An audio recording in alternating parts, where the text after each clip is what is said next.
Okay, and we'll begin. Hello, everyone. Thank you for joining us today and welcome to part 2 of our webinar series on solar access in New Mexico, hosted by Positive Energy Solar and Public Power New Mexico. Before we dive in, I'll give you a quick recap of part 1 in case there's anyone with us who is not in attendance. It was in August that we explored New Mexico's solar landscape following the passage of H.R. 1, including policy shifts, early impacts on public and tribal entities, updates to the community solar program, and an overview of the local solar access fund. And we were joined by Senator Harold Pope in August for a high-level look at how the state is responding and where new opportunities are emerging. And we'll have a follow-up email after this webinar that will include a link to part 1 for anyone who's interested, and that should be landing in your inbox tomorrow. And today we're going to be shifting from policy to practice, walking through what it actually takes to develop a solar or solar plus storage project from start to finish. And our goal today is to demystify timelines, requirements, and funding pathways, and the unique considerations that different communities may encounter. And we have a great panel with us today.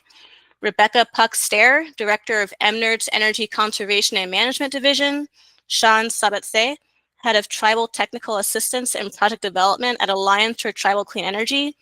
We have Thomas Gray, Vice President of Sales and Marketing at Positive Energy Solar, and Alicia Shaw, Campaign Director at Public Power New Mexico. Thank you all for being here with us today. So we'll begin with a step-by-step look at solar and storage development process, and then we'll move into some Q&A at the end. As questions come up, please feel free to use the Q&A tool, or you can drop them in the chat if you have trouble accessing that tool, which should be available in the 9 dots in the lower right-hand corner of our Google Meets window here. And let's get started, beginning with Thomas Gray, looking at permitting and interconnection, as well as construction and implementation. Thank you, Thomas. Thank you, Megan. Thank you all for joining today. We really appreciate your participation, and for my fellow presenters, appreciate your time and energy to attend and help us out with this. Developing a solar project, what to expect, and some timelines. Just a reminder, the sun will rise and set regardless. What we choose to do with the light while it's here is up to us. Journey wisely. Permitting and interconnection. So these are the first 2 major milestones once you have a project that is past full design. And the main thing we're looking in this first part is about the permitting. So solar permits, there are various types of permits that are needed, which are determined by an AHJ, an authority having jurisdiction. So you could end up looking for getting a permit through a city, and that would render you 1 permit for the whole project. Most of the projects that we're going to be hoping to do, for the Solar Access Fund are going to be probably not getting a city permit, but maybe moving more towards the county and in the state. Usually the county would provide you a development permit. This is where they are checking on, is the property zoned for this type of activity? What is the size of the system versus the area? What are the setbacks for the property? Are there any legal things that they need to check about your project prior to the development? And this happens both at the residential level and the commercial level. Typically, then you would get a permit from the state for the solar and or electrical part. So that could be the structural, electric, and basically your whole solar permit. You also can be working, if you have tribal projects, there's a whole different set of recommendations of what permitting looks like, and Sean can certainly talk a little bit more about that later. But certainly the main important one is making sure that you work with the tribal council to review what you're proposing, where, and why.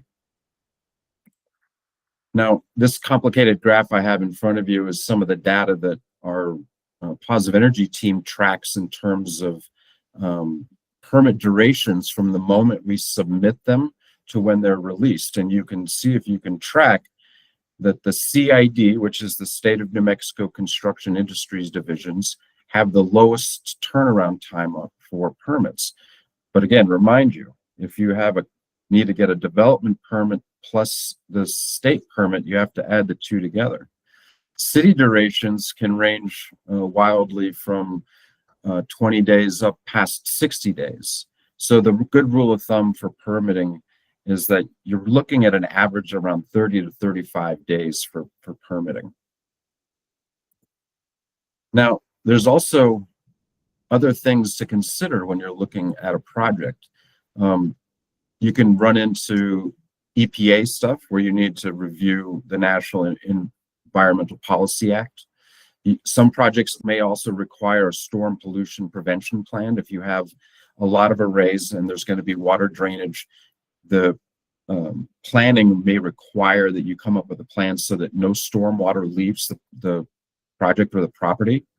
An important one in New Mexico is doing a cultural or historical survey. Positive Energy had an interesting one with the City of Santa Fe project where we had a project that had to shift literally 35 feet to the west to stay away from a historic site for an old railway that ran through the area. I'd never even heard of this, but because we did our cultural study and had the people do the thing, we were able to avoid trampling on a historic site. Other thing would be larger county approval and NIMBYism. So not in my backyard. And all these things have different, when you get public outcry about projects, it can definitely add some time to your project. And then another one that I feel is important in New Mexico is doing a survey of endangered species. So depending on where your project is, it may require that you do a survey with a team to find if there's any endangered species on that particular site. So some of these, for the EPA stuff, you can add 30 to 60 days for going through some of the legal hoops for what this is. For a stormwater pollution prevention plan, this is going to add time to both your design and your construction phase. In my experience, the culture and historic survey can take 30 days for the survey and the findings. Now, this may affect your final design, as I noted, that it may actually move your project, and it also may limit where you actually do projects. Not in my backyard, timelines can be indefinite, right? We've seen projects, large projects in New Mexico get battled and going to all various types of argument. So who knows? You know, doing your homework on this type of thing is very important. And then again, endangered species, what we've seen is that in some instances, they will tell you that you cannot do any construction during certain mating seasons if there's an endangered species that lives in that particular area. And if there's a habitat that you're trying to relocate, there could be some additional things there. The second part of a project would be your interconnection. This is the application that a developer or solar provider would submit to a utility for the solar system. So your timelines for applications can vary due to the volume of applications that a utility is looking for, the system size, and in New Mexico, there's a varying degree of utility experience. Some of the smaller co-ops have less amounts of solar applications, and so they may not be as up to speed or as well staffed to deal with the volume of work that's coming in. Again, complexity on the type of projects you're doing. If you're doing a microgrid, I would expect to get increased amount of time for the utility to review it because again, the grid was designed originally for one-way traffic, and now the solar industry is trying to make it interactive. A microgrid makes that completely more complex by adding a sort of ability to be on and off the grid at various times. And then lastly, if your project gets into supplemental review for a variety of screening criteria, your project can go further. On average, what we've seen in New Mexico is that an interconnection review averages about 35 days. The longest one Positive Energy had was about almost a year, and that was for a project with the NTUA, which is the Navajo Tribal Utility Authority. Additional reviews typically in New Mexico add about 30 days for your interconnection review. So what you're looking at there from a development point of view is that your permitting and your interconnection can take you from 30 to 90 days, give or take. My recommendation is that you should be doing both of those activities at the same time. right? So if you have a design that's ready to go to utility approval, work on your permit at the same time. Moving on to construction and implementation, I want to reiterate that safety is the #1 priority. All projects should have a developed safety plan that includes a clear work area, a laydown area. A laydown area is where you store materials for the construction of the project, safety fencing, signage, and of course, a clear description of how long the duration of activities will take. In that photograph, if you look at it, there is security fence around that area. That keeps the people at this particular site safe from people coming in during the construction process. The usual phases of installation are as follows. Usually you start with groundwork, if that's applicable. So if you're looking at the carport there, you can see that we would clearly do some groundwork prior to adding the solar. Next would be solar panel and racking installation. That would be true if you're doing a ground mount, a roof mount, or a carport like this. Next, you work on the balance of system installation and wiring. Balance of system includes the inverters, disconnects, combiner panels, etc., that make up how the system gets back into the main electrical system. Commissioning, this is one of the most important parts. Commissioning is basically double checking that the system has been installed correctly and that all the outputs of the system are measured correctly to the designer's requirements. This means that the system is getting checked by our technical team and is confirming that everything is installed correctly. Lastly, you will need inspections, and this happens across the board, that you need to have, all the inspections for your electrical, structural if it's necessary, and also just, the utility also generally will look at this stuff. And then lastly, permission to operate. This is the moment that the utility says, you've passed all your inspections, you've dotted all your I's, you've crossed your T's, now please, you are capable to turn it on. So installation timelines. Depending on the size and complexity of the project, installation can take as little as a week or two, imagine a small roof mount, to several months. The carport that you're looking at here is a 64 kilowatt carport that we're estimating to take 2 weeks for the groundwork, 2 weeks for the installation, and 2 weeks for the closeout. Closeout again being commissioning, inspection, and that permission to operate. So the scale of these types of things changes the timelines. The installation of a 1 megawatt system that we did in the Navajo Nation took us about 9 months start to finish on the construction side. But again, remember that the interconnection process took a year. So depending on the type and size of your system, the experience of the utility that you're dealing with, and a variety of the permitting issues, the range of your project, should be relative to the size and the ability of the AHJ to work with. That's what I've got for you today. I know there's other presenters, so I want to keep this moving forward. Thank you all for your attention. Thank you, Thomas. We'll move on to Sean. We'd love to hear your insight on the unique considerations in tribal solar and storage development, especially resources and funding pathways and technical supports that are available. Thank you, Sean. Oh, you're muted. Thank you for having me. My name is Sean Savitse. I'm born and raised in Zuni Pueblo in New Mexico, and I am the head of technical assistance and project development at the Alliance for Tribal Clean Energy. And today I'll be kind of extending the conversation that Thomas had about the timelines for doing tribal projects. And I appreciate the slides that Thomas added in his presentation. One of them is actually a project he did down in Zuni for our family grocery store at Major Market. So let's see. So essentially, how is the timeline impacted here for tribal projects? Well, it generally follows the same, design and development that Thomas shared for tribal projects. And as he highlighted, it could take additional time to go through the various pathways for decision makers. And it's really meaningful to have the stakeholders, various stakeholders at the upfront meetings. And so it ensures that it's a respectful engagement with tribes.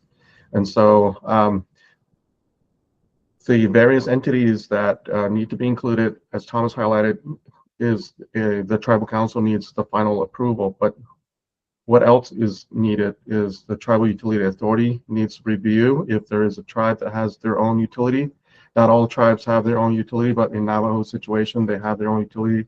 Same with Acoma Pueblo, they just recently implemented their own tribal utility, but not all tribes have their own utilities, and so therefore they're serviced by co-ops and P&M as an example. I have a slide for that. But as far as the cultural reviews, there's an acronym I have here, THPO, often called TIPO, which is the Tribal Historic Preservation Office. And they're the ones that have the local knowledge for their own lands, on tribal lands, and they have a little more thorough review. It's just not an archaeological review, but also a review of like places of worship, cultural landscapes, things of that nature, and just having an understanding from that perspective will ensure a successful outcome. And often your negotiated agreements, if you have a commercial development on tribal lands, the realty office is usually the one to sign off on a land lease, for example. And these additional processes can add weeks to months depending on the cadence of tribal organizations. The important piece is really understanding the different types of lands that are on, or that tribes have. The common one is called trust lands, and that's a status that tribes often pursue for the federal trust responsibilities with the federal government and the tribes itself. So there's usually a requirement to have the Bureau of Indian Affairs, BIA, to have final approval for its own land use. And sometimes that adds more time than what tribes really want, which is around 6 to 18 months. And so in order to reduce that timeline, certain tribes have adopted what's called a Hearth Act. So the Hearth tribes have taken their own permitting procedures and have codified them within their own processes with leasing agreements and cultural reviews. So that could be a very speedy process. And there is a list published through the Secretary of Interior's website on which tribes, and I can provide that separately, on which tribes have their own Hearth Act. The fee land status are lands that tribes have purchased outside of the federal trust land portion, and so like they can buy commercial land just as any other organization or company and develop that, and that follows the standard county or state or local municipality permitting requirements. Essentially those are the 3 different types of land statuses that tribes have, but understanding which one will help move the projects along. And Thomas did touch on these, the different types of interconnection approval timelines. Many of the tribes, there are 21 tribes in New Mexico, and most of them are serviced by rural co-ops or tribal utilities.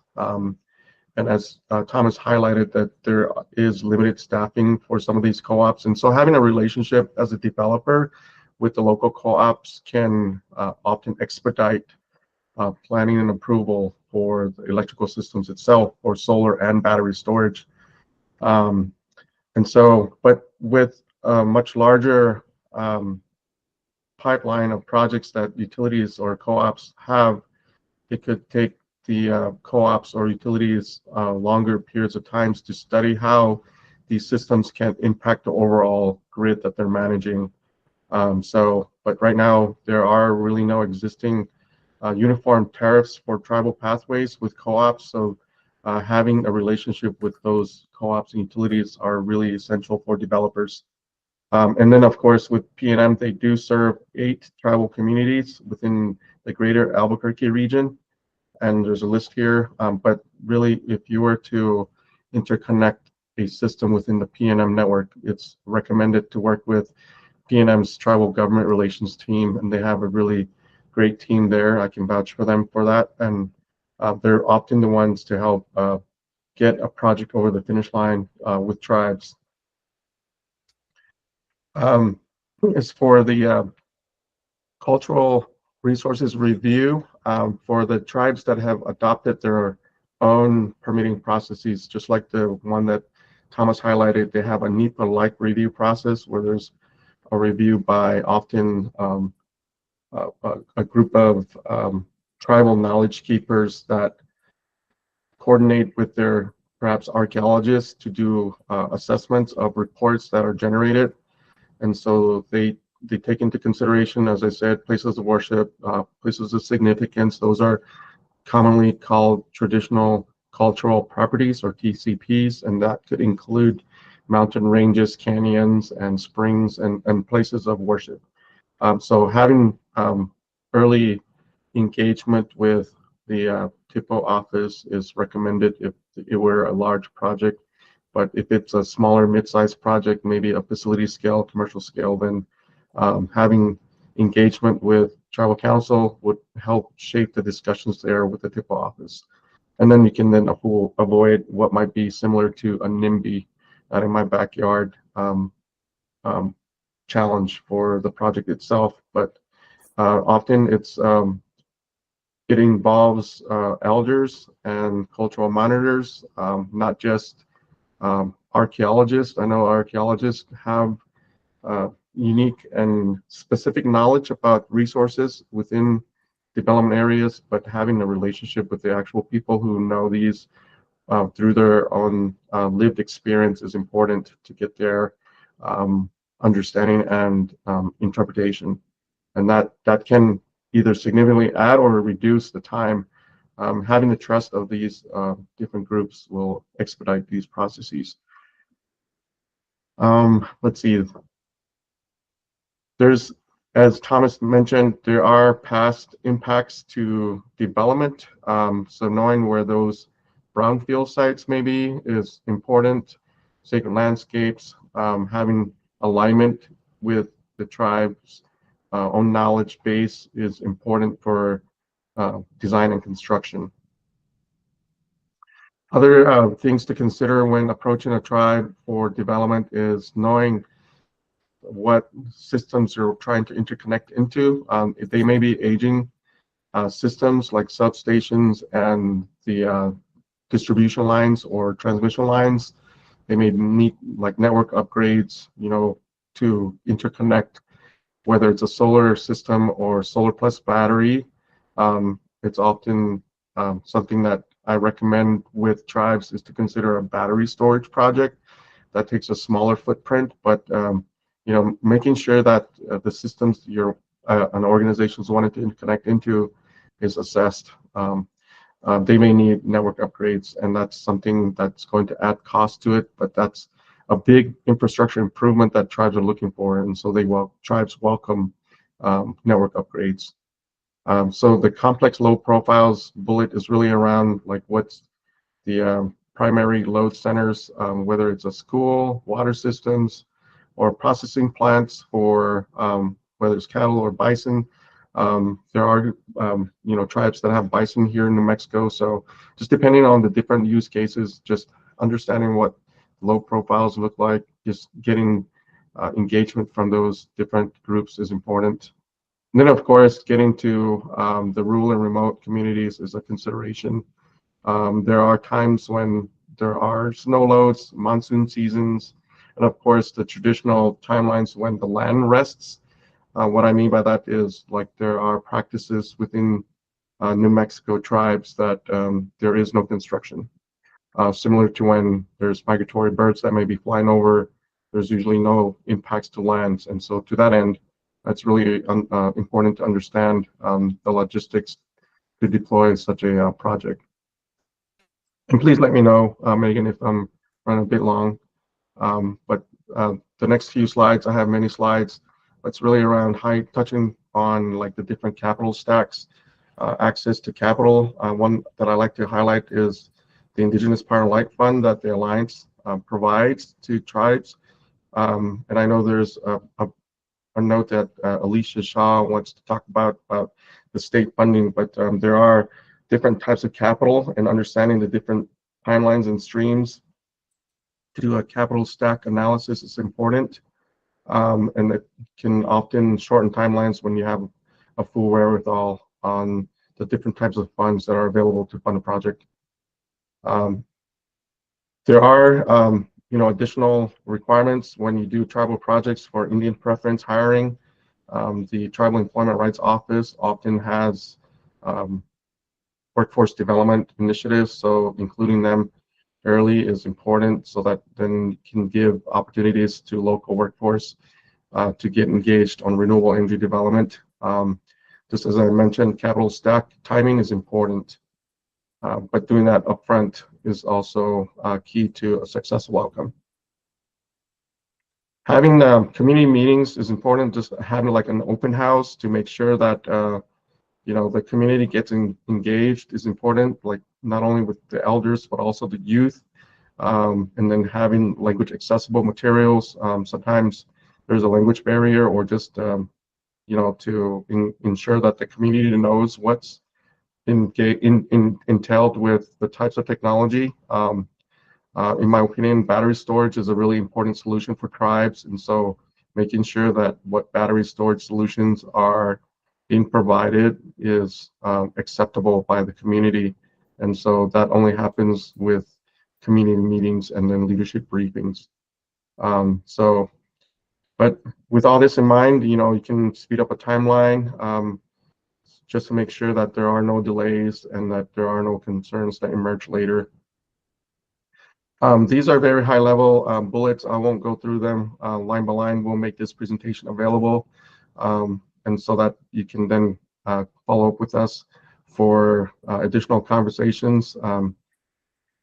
But essentially, we as Alliance provide at no cost to tribes support for development of renewable energy projects. And I think it's really a way to steward the land, which by my own standard, we're trying to live lightly on this earth, just as our ancestors did. And so I think really understanding what impacts timelines for energy development is important. And so please reach out to us at this contact info, and Megan will be sending out my contact info as well if you want to learn more about our org. Thank you so much, Sean. And those resources that Sean mentioned, tribalcleanenergy.org, tribes@tribalcleanenergy.org, and Indigenous Power and Light are available in the chat. We will also be following up with this webinar tomorrow by sending out the slides and direct links to those resources available. Next, we will toss it to Puck for financing options and ECAM resources.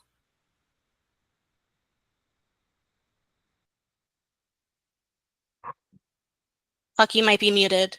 I'm not. Sorry, everyone. I was just sharing my screen, getting that. And I apologize. I had a last minute trip to DC, which scrambled a lot of things, but really yielded some good benefits for the state. So if you can't hear me because of the noise in the background, just say something, Megan, and I'll wait a moment. And I also unfortunately have to leave a few minutes early. So what I'm going to talk about really quickly is how we pay for all of this, which I'm sure is the question of the hour.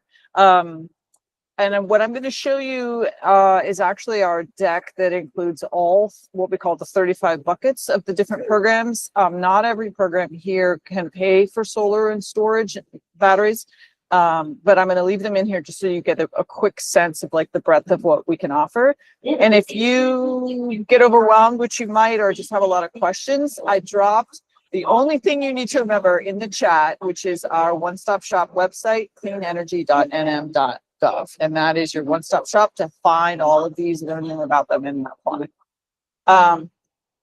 So 5 different categories are current grant programs, upcoming grant programs, currently available tax incentives, upcoming tax incentives, and then some other financing at the end. So in terms of current grant programs, I'm going to skip this page because it doesn't cover solar. But go here to the first one, the Energy Efficiency and Conservation Block Grant, or EECBD, the federal grant for a large variety of energy efficiency improvements, which can include solar and storage, and it also can include municipal projects. And here in New Mexico, we extend that to include tribes and tribal buildings whenever we can. It is 1.7 million, but it revolves. So, or I'm sorry, it's 1.7 million. I'm talking about a different fund. And the second one here, the geothermal projects, that is not solar, but again, just leaving it in here so you can see the whole breadth of what we cover. Then the top one here, the community energy efficiency development. This is grants for residential energy efficiency improvements in underserved communities across New Mexico, and tribal governments are eligible. We got it in a couple different buckets. There's a $10 million bucket, then a 5, and then a 15. So it's 30 million total. And the money flows through local governments working in partnership with community organizations to then go to low-income homes and do energy efficiency improvements, which, like I said, can include solar and batteries. These don't cover solar, but here we have grant programs. So at the top are Solar for All. This is a federal grant to build residential low-income solar, which can include all the scales of solar. So single family, multifamily, and what we're calling shared solar to distinguish it from community solar. It's 156 million. It was awarded. We're currently in our planning stage. I will say the Trump administration has claimed to cancel this grant. We disagree with that and have filed litigation. So this whole bucket is on pause until the courts decide whether we can continue with the grant fund or not. I'll leave it at that. Then the grid modernization fund doesn't include solar per se, but if you want to include batteries, and I strongly recommend that you include batteries whenever you're installing solar, the grid modernization is $70 million state grants to cities, counties, tribes, and municipalities for grid modernization. That program is up and running, and you can apply. It's a rolling application process. These are training programs for various kinds of workers, so I'll skip them for now. And then that moves us into tax incentives. These are state tax incentives. There are also federal tax incentives, but as you know, with the One Big Beautiful Bill, otherwise known as HR 1, basically the solar tax credits are essentially being phased out starting December 31st on the federal side. They do continue into next year, but they have then all these restrictions on where you get the panels. You can get them from China, essentially, and it makes the federal tax credit difficult. But the good news is the state tax credit is available and still up and humming and doing great. Our state tax credit offers up to 10% of the equipment, materials, and labor costs of a solar system, and that does include storage up to $6,000. It is refundable and it is transferable. So what that means is refundable means if you don't owe $6,000 in taxes, the state will then cut you a check for the balance. And transferable meaning it can be transferred to another entity like the solar installer or vice versa. Our second state tax credit here, the sustainable building tax credit, can also cover solar. You can't use them both. You can use one or the other. This one can also include some storage, and it's for cutting edge sustainable building practices and energy efficient products. It's really 2 tax credits in one. Energy conserving products like Energy Star, heat pumps, insulation, things like that, or making the home electric vehicle ready. And then the last bullet here is tax credits for commercial renovation and new construction projects. So if you're building like a LEED certified house, you can get a tax credit for that. And again, if solar and storage is incorporated in that, that can be included. You may notice that there are no dollar amounts on this page, and that's because it is a pretty complicated tax credit, I will say, and it depends on like how many square feet and how much you're being efficient, how much energy you're saving, and that determines the amount. So again, if you take away one thing from this presentation, it's our one-stop shop website, cleanenergy.nm.gov, and that will walk you through all the details. These 2 tax credits don't cover solar, so I'll keep going, and neither does this one. Unless you want to set up a solar panel manufacturing plant, then let's talk. These don't cover it either. That moves me to our last section, other financing. So ESCO, I'm going to pause just here for a minute. So ESCO, or Energy Service Contracting, we run a program in our office to solve a problem. And one of the problems you may have encountered with solar and with a lot of other things is that there's an initial big upfront cost of building the thing, whatever it is, a solar array, battery array. And then after you have that installed, your costs drop, like your electric bill can drop dramatically. But how do you get the money together for that big one-time upfront cost? There's lots of ways to do it. One way to do it is through an ESCO program. And what ESCOs do is they are a third-party company, such as like Year Out, for example, is one company that will come in and they will pay for the big upfront cost. And then over the next sort of 5, 10, 15 years, with your savings from your lower utility bill, you pay them back over time, kind of like a mortgage. And that can include solar and storage. In fact, some of our ESCO projects have done a really lovely job with some schools, helping schools put solar on the roof and electrify some of their school buses. And then last slide here, I just trying to draw your attention to the middle bullet here, the Local Solar Access Fund. This is state grants to plan, design, construct, purchase, install, and equip solar energy systems. It's a quote from the law. It's $20 million managed not by us, but managed by NMFA, the New Mexico Finance Authority. And you are eligible if you are a county, municipality, school district, land grant, or Indian Nation tribe or Pueblo. We work with NMFA. We wrote the rules for the program and are kind of behind the scenes helping NMFA manage those grants. And then the last bullet here, the Green Finance Partners. If you have any questions about anything financial, we have in our shop a third-party green finance expert that has expertise who can coach you through things, also has some of their own capital, and we're working with them to set up some loan programs and help folks understand how you can combine some of these different buckets, because in some cases you can, and that's really wonderful. And then the last slide here, again, I'll leave you with this. Too much info, just remember cleanenergy.nm.gov. That's the one and only thing you have to remember. And with that, I'll stand for any questions before I have to jump on this point. Thank you. Thank you, Puck. Speaking of the New Mexico Local Solar Access Fund, I believe Alicia Shaw has some updates for us. And Caleb, I see your question in the chat. The slides from Thomas and Sean will be shared. Everything that Puck shared, you can find on cleanenergy.nm.gov. At that website, that's the one-stop shop with all of the information that she just provided.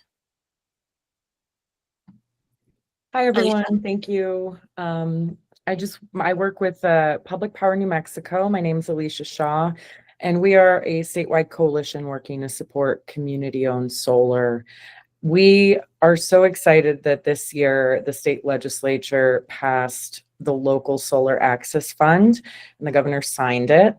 And soon, in mid-January, funding will be available to tribal governments, municipal and county governments, public schools, and land grants.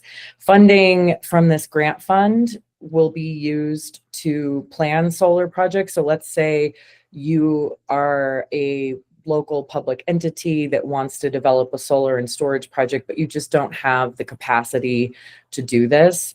You can write a grant to support that capacity building, to hire consultants, to pay for that planning work.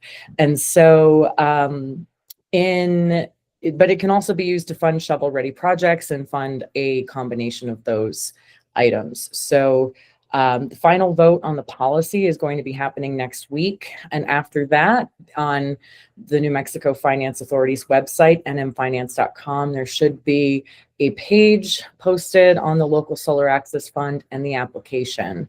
The application will open in mid-January, and I believe we're still finalizing this. We should know soon what it is, but the application will be open for at least 45 days, possibly 60. And we at Public Power New Mexico and at NMFA are going to do everything we can to be resources in helping our communities apply for this funding and develop these projects. So yeah, I think that's the update. Thank you, Alicia. And that covers our presentations for today, but we are here to answer any questions that you have. We have about 15 minutes remaining, so plenty of time. You can feel free to drop them in the chat or Q&A, or just pop off of mute and feel free to ask. I have a question for Thomas. Hi, Dan. Hi, you had mentioned that permitting for microgrids would take longer. That makes perfect sense, but I'm just wondering if you could share a little more information about that. I would assume that it would take somewhere between 6 and 12 months to get through permitting, especially, depending on the amount of engineering that's involved, but I'm just wondering if you could comment on that. It's a great question. One of the main things that we're seeing on the microgrid side is the UL listing for the controller. So currently on the market, per what I'm being told by PNM, which is the major utility here in New Mexico, that there is no UL listed microgrid controller that they have seen or approved yet. So we have a project that we contracted the underwriting laboratories to field test and verify for us to try and go around that particular issue. And so my expectation is that the market will provide us a solution within the next year or two for a UL listed microgrid controller. There's the rules and how utilities look at these vary from utility to utility, but usually it also helps if you maybe don't describe it as a microgrid. So maybe, maybe we failed ourselves in being honest. Because certainly battery backup projects are prevalent. Positive Energy is a major installer for power walls and point guard systems. And so integrating those in with our solar systems has been a really important thing for resiliency. And certainly on the commercial side, we look at batteries for demand shaving as well as just simple backup, right? But when you say microgrid, you're looking at potentially adding in another generation, which could be a generator.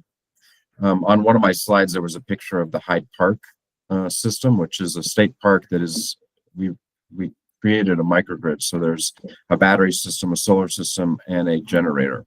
And all three of those interact to power the state park. And we did that because PNM, their lines broke to the state park. So the microgrid is a new thing. It's very exciting. And as fast as the industry can catch up on the UL listing, the faster the utility reviews will go. Well, does PNM have a one-size-fits-all definition of microgrids? Because I mean, a microgrid could be a very simple relationship, say, between two or more buildings. It could be that small, and technically it could be a microgrid, and it could also be, a hospital, or the examples that you gave. Is PNM showing any variation in its definition, or the?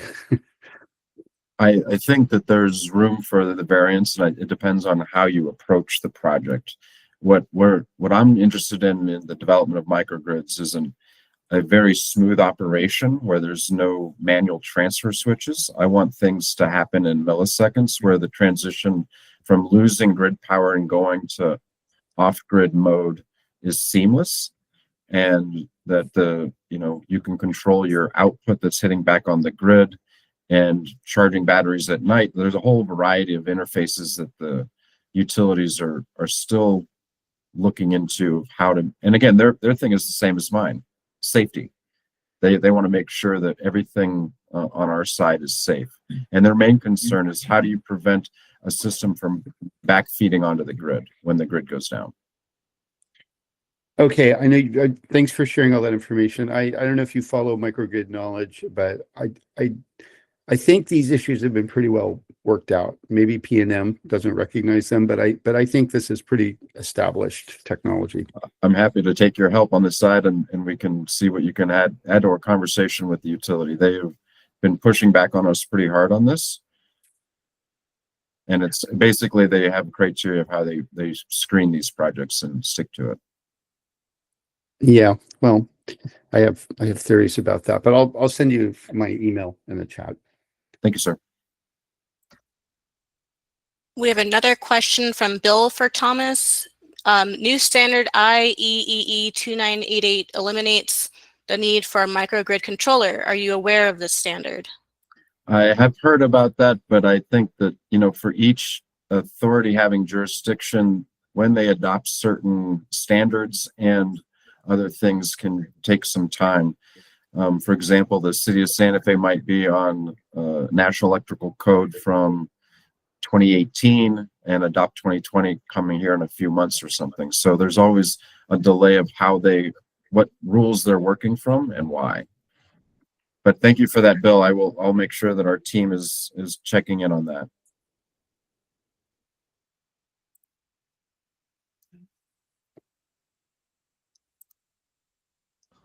Sean? I know I'm on the panel, but I do have a question maybe for the audience. Sounds like we have some experts on the call, but how is PNM defining distributed energy resources? I mean, isn't that like a form of a microgrid controller system? DERs?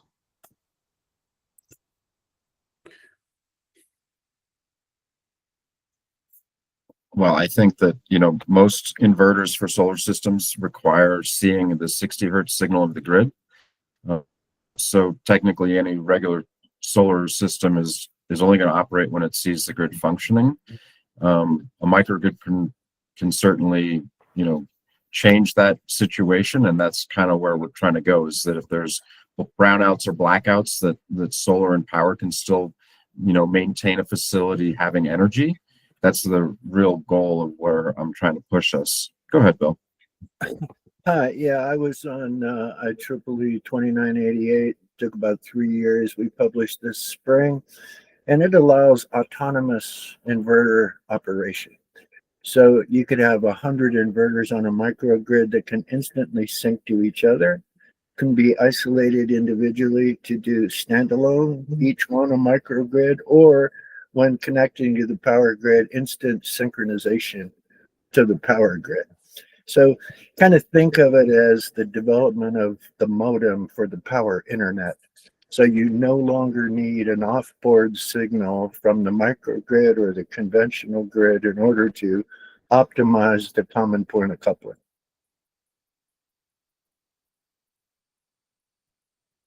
That's beautiful. The chair of the committee is working with us at Colorado State's Energy Institute to incorporate that technology into V2G on a fleet of EVs. Got it. I will make that note and get our design team looking forward to that. And Dan dropped his email on the chat for you, Thomas, as well. I got that. Thank you very much.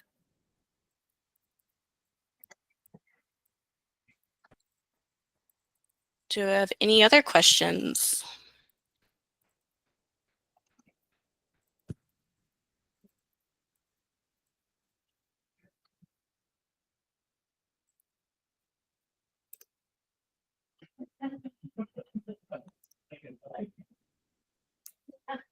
Well, if not, today's webinar was recorded, and we will be sending that in a follow-up email to you tomorrow, as well as all of the resources mentioned and some of the slides that were featured today. Alicia Shaw has her email in the chat, which we'll also be forwarding to you for anyone who needs to get in touch to apply for funding for LSAF, as well as Thomas's email is available for anyone who has any other burning questions or inquiries relating to his presentation today. And thank you all very much for joining us, and we look forward to the next time we get to have a conversation with you surrounding solar. Thank you. Thank you, everyone. Thank you, Megan, for getting this together. Sean, thank you. Buck, if you're still there, thank you. Thank you. Alicia, continue the good work. And thank everyone, you, please reach out with questions, comments. It takes a community to keep this going, so let's stay connected.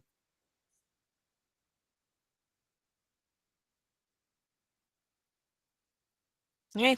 Bye, everyone. Ciao.